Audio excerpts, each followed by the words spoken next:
the third. But let's shift gears and talk about this matchup. Here we have TY, big Terran player for KT Rolster. Look at his record so far: 114, 93 in all pro leagues, and 2-0 so far, except no games against Terran. Of course, this will be our first TBT. I'm so glad it went to this fourth match so we get to see this. It was recently Ty's 6th anniversary of his pro gaming start. He was just a baby back then. His name was actually Baby, his ID. Yeah, he used that ID. And he's up against Samsung Coun's Reality, one of the better Terran players to switch from Brood War, one of the first ones to switch from Brood War to StarCraft 2 and play televised matches. He played a match, if I'm not mistaken, with like his name blocked out for a Golem TV's show match, and then it was revealed that it was him. He also was, if I'm not mistaken, the first Terran player, the only Kespa player to qualify for the WCS qualifier in 2012. Like, he was the only one. Either he was the only one or he was the first one. My memory fades, but he's one of the best Terrans to switch. But otherwise, he's looked, I don't want to say lackluster, I don't want to say mediocre, but no better than medium as far as skill level goes here in Korea. And I think this is like a good opportunity this season for him to break out. Yeah, this is just another one of these players that you can just put the tag on them, medium, hashtag medium. Hashtag medium? Not mediocre, but just hashtag medium. And a lot of these guys have so much potential, and they're not bad players, definitely. But in this huge pack of super good players, they are just medium. We're going to have to see how he does against TY, though. It's going to be an interesting TBT here on Outboxer. TY coming out fourth a lot for KT. Has not failed them yet. Really, really solid play out of this guy. He's got a lot of fans in StarCraft 2. Even the Brood War fans coming over to StarCraft 2, cheering him on. The KT fan club, cheering him on for being here for 6 years, having that anniversary. And I'm looking forward to what Ty is going to do for the rest of the season. We have so many good players rising up at the very beginning of this very first round, and TY is one of them that really stands out to me. Yeah, I mean, even just his hold off of that Flink Stalker all-in against Hero is very nice. He's using the sensor tower, something we don't see all the time. Players like this who like to innovate, who like to think on their feet and show us new stuff are always a treat to watch. And this guy's one of them. He's an up-and-comer. Definitely not a medium. Definitely not a medium. He's a hashtag high.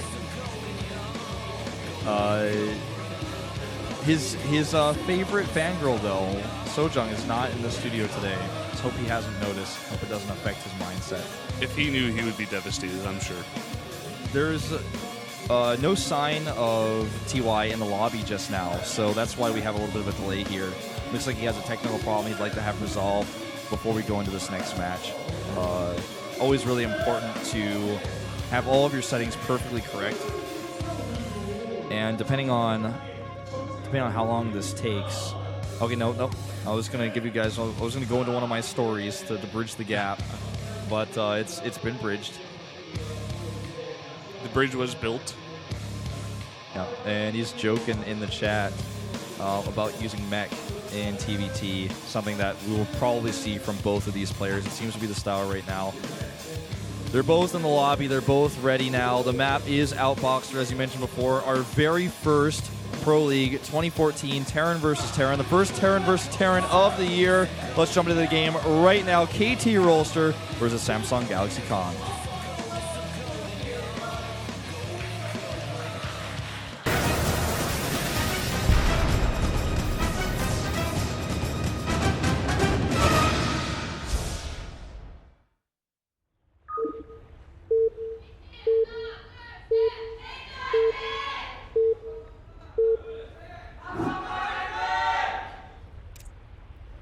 LTA는 SK텔레콤.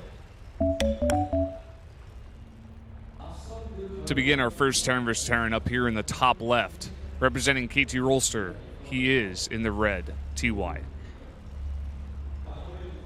Formerly known as Baby. His opponent in the blue to the bottom right, it's Samsung Galaxy Con's Reality. One of my favorite IDs actually in StarCraft 2. I enjoy it too. It's one of those IDs where I think to myself, like, that's badass. That's like you hit somebody, when you tell somebody that you lost to reality, it just sounds like so final. Like you lost to reality. It's like hitting you lost in the the face. reality Like, of the situation. Like you learned the truth, and the truth is that you lost. reality made it clear to you the reality of the situation. was that he was going to win and you were going to die. I think we did once have the Terran player fantasy play against reality in the Terran versus Terran. And that was so cool. Either that or I'm just imagining it because it seems like a beautiful thing to have had happen. I'm pretty sure that did happen once that I commentated with Kaldor.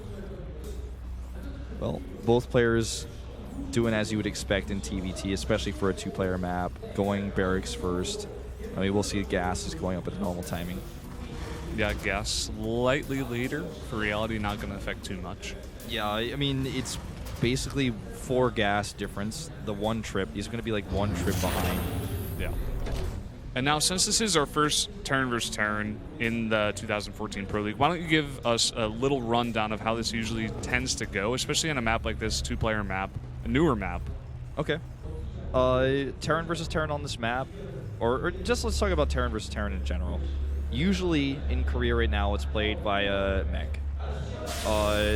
Assuming, okay, before we go into assuming both players go mech, if one player goes bio, then the game gets very interesting, and it's all about mobility versus power in unity, basically, which is what mech is you have all of your tanks together, you have this big, strong force. It's hard for bio to ever win a straight-up fight against it, but it's very slow. So it's all about the mobility for bio. In mech versus mech, this is as close to a chess game as it gets with StarCraft. It's all about positioning, about vision, about sensor towers, about turrets, about defending drops, awareness. It's a chess game that's played at the fastest speed. It's the craziest game of speed chess you'll ever see. Though we have a slight difference in builds here. We have a Reaper expand coming out here for so far TY, and a much faster tech for reality, which means he may be putting on some aggression with Banshees, so they're becoming a little bit more popular these days after the patch. Could be nice to see. This Reaper expand is going to see everything, though. He's going to jump up into the base, get a good look at exactly what he's facing here. He also has this SCV here, maybe for some distraction at the front. Yeah. That's exactly what he's doing. He distracts the Marines, comes in here. That SCV stopped building that starport, but now he sees it. He doesn't actually know it's a starport for sure, but he can read the base. Now he's been able to click on it, so he knows. Yeah. So what he was able to accomplish was identify that there's a starport. It's not a safe expand that we're seeing, but a more aggressive build. And also identify that, basically he was able to see that and slightly delay it. I guess is the other thing I was going to say. He slightly delayed the starport. That's all he was able to get. That wasn't intentional, but that's what he accomplished. Yeah. And over here we have a little bit of aggression coming out of reality. He has a push with about 5 Marines and a Hellion making its way across the map. This is a 2-player map, not a huge map. But he is going to come over here and get here in time to stop this bunker being built. That's not going to complete. Yeah, that's really painful, actually. It means he's going to be totally naked at the natural. And he doesn't really have any units. He's trying to get these reactor Hellions out. That's going to be the first of it. Besides that 1 Marine, it's going to be hard to hold this. Especially once the medevac arrives and he's got that healing power. You just make sure he splits his Marines against these Hellions. Nice chasing here. Tanking for those Marines. SCVs are coming off the line here, and TY is in trouble. Tai, baby, Taeyong, what are you going to do to save yourself here? He's repairing his own SCVs right now in desperation. Command Center will be started soon as soon as he gets the opportunity to. He's still busy microing right now. Yeah, eventually this is hauled off by a bunch of these Hellions that were coming out. They are able to hold off the push, but a bit of a delay. The medevac is out here, so this is going to be annoying. Basically, reality saw blood in the water here, and he needs to save those Marines. I think this is a mistake. He's chasing that 1 Hellion. TY doing a good job microing that away. He saw blood in the water, and essentially, instead of waiting for that medevac and having that extra oomph to his push and having the reinforcements that were coming, he pushed it all the way up the ramp, and then TY's defender's advantage started to kick in because he had that production. Now, looking at things, tech-wise, reality is still ahead, but economy-wise, he didn't do a massive amount of damage here, and there's still 2 command centers and 2 mules versus 1. Yeah, and that's actually better. Yes. Based on, well, obviously it is better, but based on the amount of damage he did, it wasn't enough to the economy to really punish this command center, earlier command center, out of TY. So And TY kind of stabilizing here a bit. And that's why he sticks around here, reality, with this drop, just trying to hope that TY makes a big mistake and allows him to get some damage done. But TY is solid on the defense so far. And the game stabilizes from here because economy is not everything in TVT in the early game. You know, you have to manage your economy as well as your tech. And with the faster siege tanks coming out for Reality, he's going to build that very important siege tank count much faster. And I wonder if he's actually going to continue marine production, or if he's going to switch to mech. Because as you can see from TY, he is making a second factory. He's not making any more marines. And I believe Reality is still continuing marine production. Yeah, out of a reactor only, but still. Okay, he's adding barracks. So we are going to see that awesome clash of tank marine versus pure mech. And this is actually the best TVT, in my opinion, to watch. And this is great. Our first one, we're going to get a really entertaining TVT here. We see this factory probably going to switch to that starport eventually. After that Raven does come out, go on the tech lab and start making those tanks. 2 additional barracks finishing up right now. The tank count's still very nice here for Reality. That's going to give him a lot of defense here. To maybe either...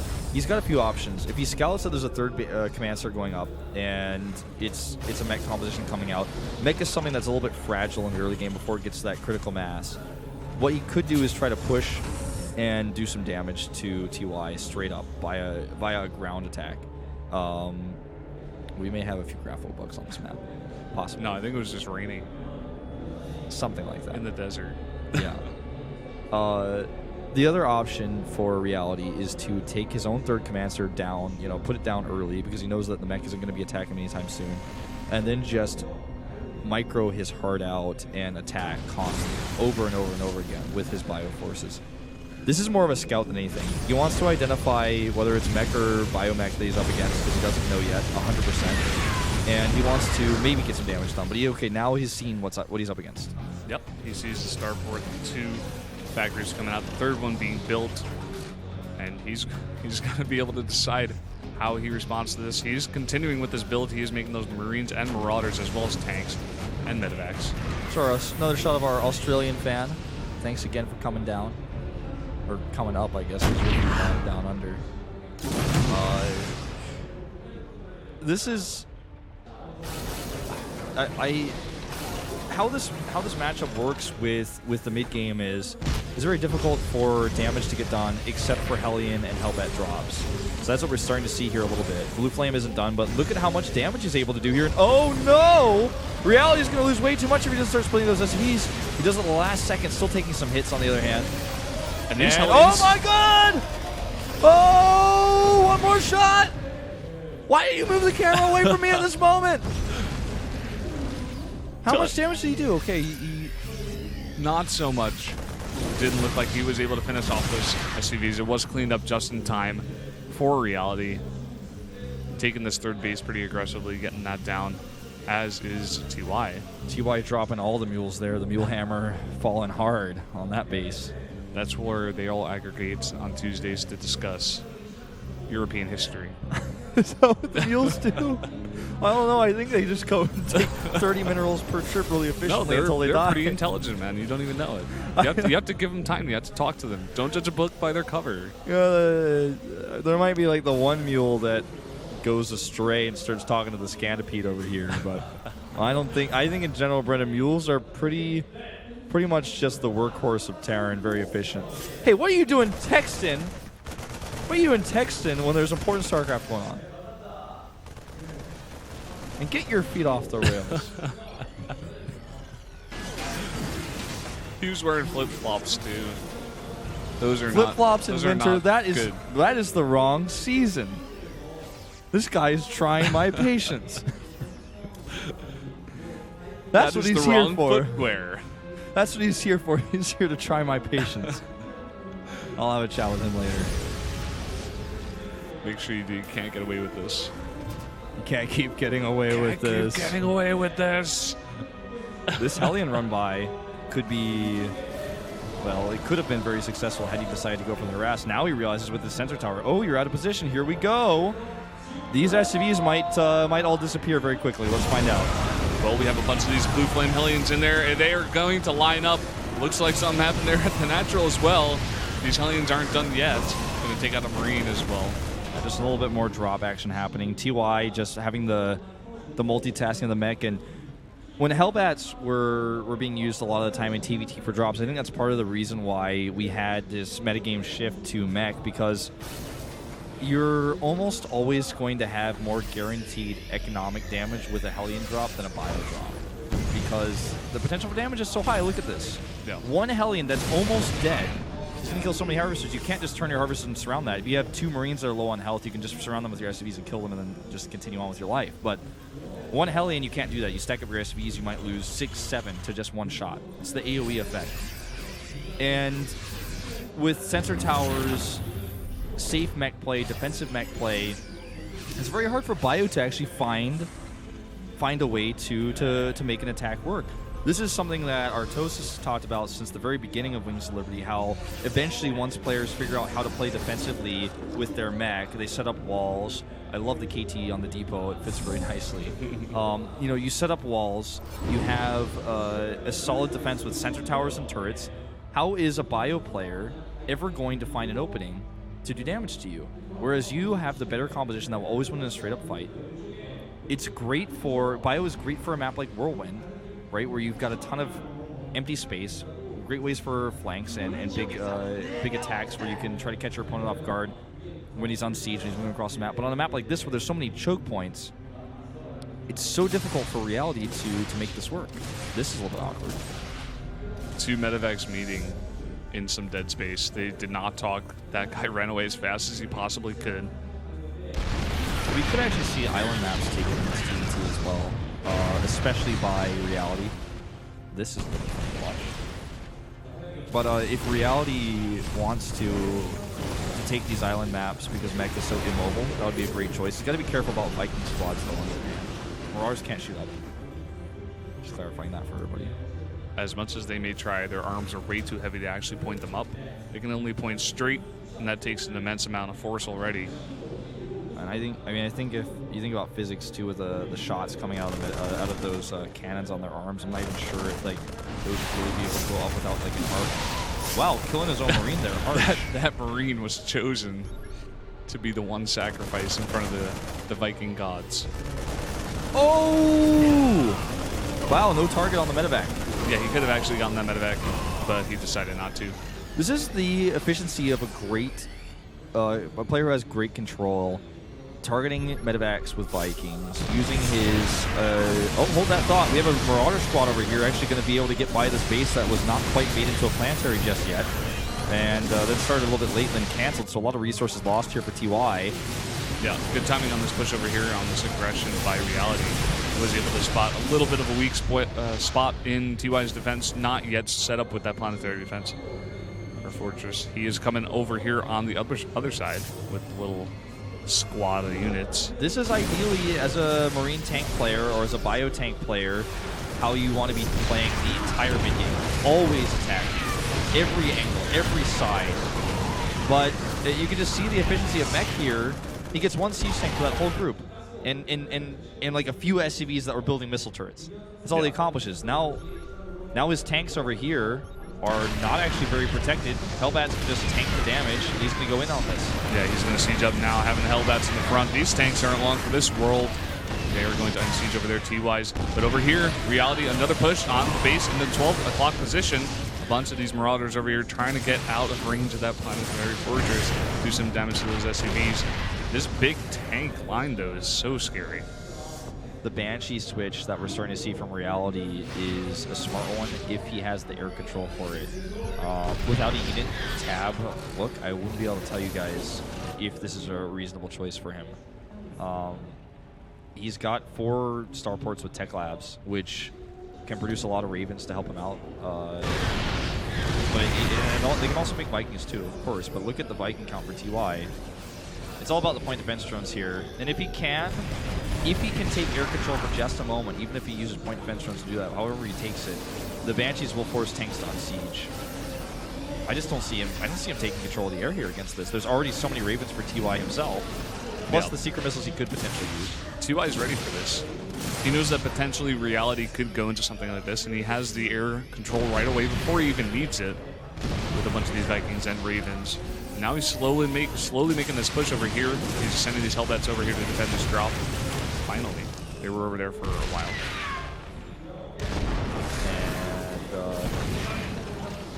This is just how mech works. It's a slow creeping push. StarCraft 2 at the highest level is oftentimes denying aggression and slowly choking your opponent out. We've seen it in Berserk versus Protoss. We've seen it in now TVT. We've even seen it sometimes in Protoss versus Terran. But this is just how you slowly lose a game against a mech player. You have to have that surprise Banshee force. You have to have something like this. This is the ace in the hole. This is the trump card for reality right now. He's hoping that he gets away with it. But now that he sees the air here, he knows that he can't. He doesn't have enough. Yeah, he knows there were just way too many Vikings for TY, and all these tanks just pushing in. Look at this, TY taking control of the air. That's a big battle for him to take, and now he has Banshees of his own, taking out all of those. But look at this, Reality on the other side of the map, coming in for some aggression. This is a huge Bioforce. This is basically the army of Reality right now. He's lost most of his siege tanks. He definitely has.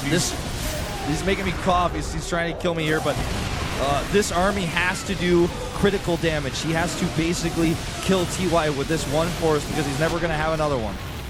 This is his one chance. He has all of his tanks here, basically all of his eggs in one basket. At the same time, Reality putting on the pressure, coming back with his Vikings and these Banshees. I'm not sure there's enough Marines in there. There's about 3 or 4 I see, and with the SCVs and the Hellbats and the Vikings and the Banshees that will come over here, should be able to clean this up for now. Reality is doing a lot of damage here, but it's about the reinforcements coming out of those barracks, or rather out of those factories for TY. He pushes it back. He still has this decent setup here with his siege tanks. Even a little bit of miscontrol there by Reality on his Banshee.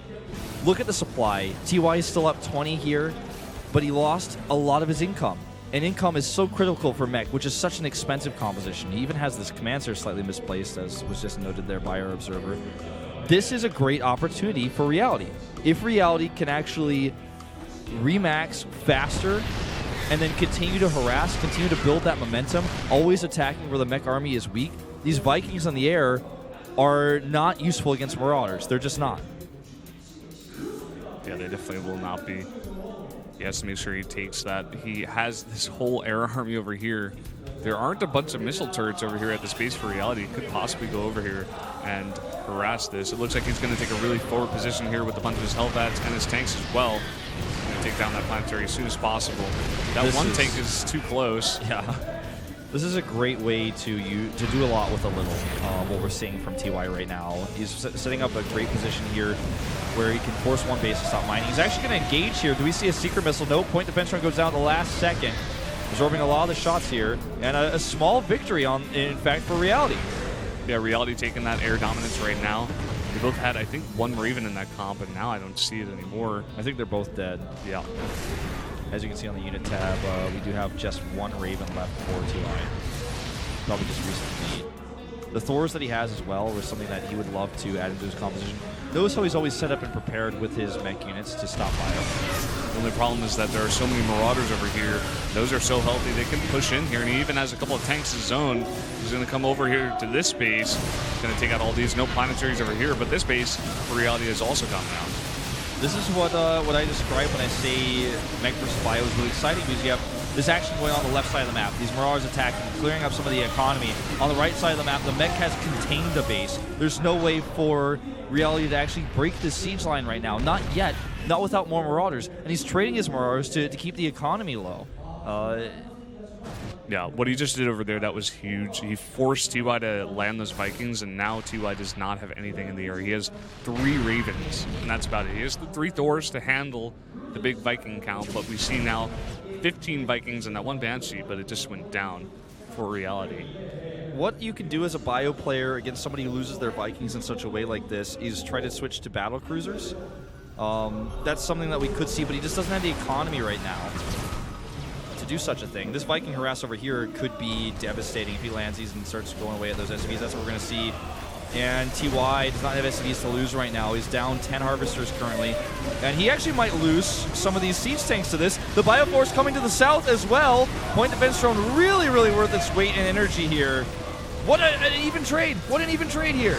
Wow, that was a lot more even than I thought it would be. I thought Reality would have come out here, but that point defense drone, just like you said, really, really good. And look at this.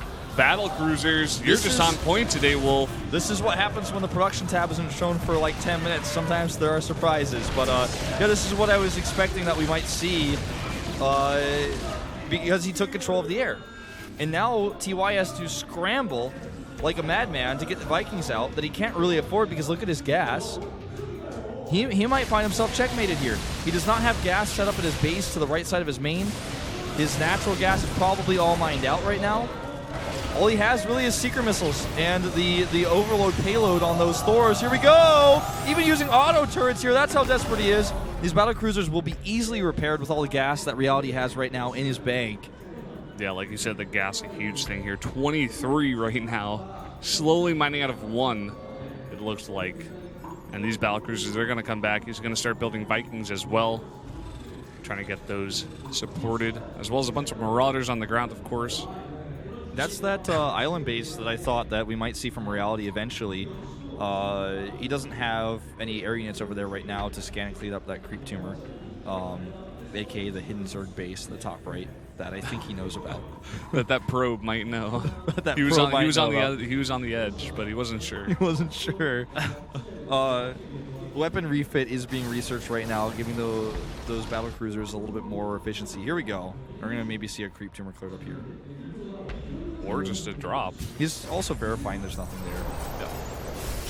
Long distance mining is something he can do for now. A lot of mules being dropped. And when you're going for bio, minerals are more important than gas. And here we go. Here's a little bit more harassment down here.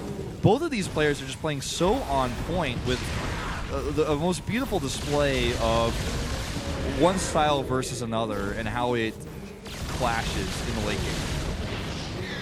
Yeah, I mean, Reality just all over the map with his Bioforce. He's been to the left, been to the north, taken out so many bases. I remember when TY was making that push down at the south, he just went around the north face of that hole in the middle and just took out a bunch of the buildings of TY, did a ton of damage, whereas TY really doing so well with his mech so far. Let's see how TY transitions out of this. He's the one who's in my opinion, a scary spot because the mining that we're starting to see from Reality is getting out of control. The composition that he has, if you look at the unit tab alone, you're like, well, I mean, he only has 8 Marauders and 2 Marines for a ground army. Yeah, he's got 4 battle cruisers, but Vikings hard counter that. But if you look at the cost, if somebody were to open the army tab in cost for you guys, you would see a huge discrepancy. The army for Reality is insane out of this world. The Widow Mine choice here, though, is a really, really creative solution to the problem.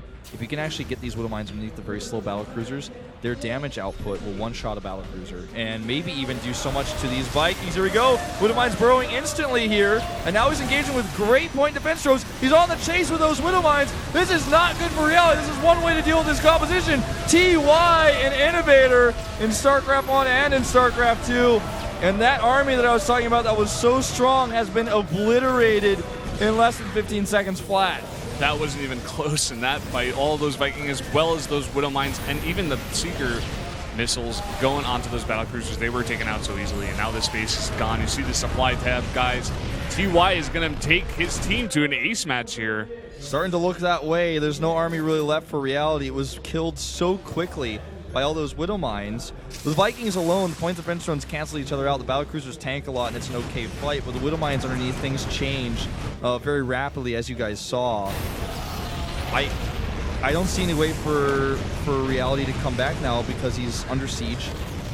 And the units he's building just take too long to get out. Yes, he has a decent production of bio, but there's too many siege tanks that are now going to start controlling his ramp. Yeah, I mean, 2 guys even going to move these in here, furrow them. All of those guys just died so fast. No army even left. It's just basically this. He's going to try to take this, even with his SCVs as well. Yeah, doing some damage here, but I don't think there's a way for him to turn this around. Auto turrets going down as well. Here come the Hellbats. This army has no medevacs for an escape route. Vikings land on the ground as well. We're going to see the last army of Reality fall here. He has the island base. He's had it for a while. But that Widow Mine play that we've seen, that you've probably seen on like a Husky StarCraft YouTube video, is actually used now in the most competitive level of StarCraft 2 Terran versus Terran. in the world you can find right now as a solution to the battlecruiser problem. It's something we do see in competitive play like every now and then as a desperation move.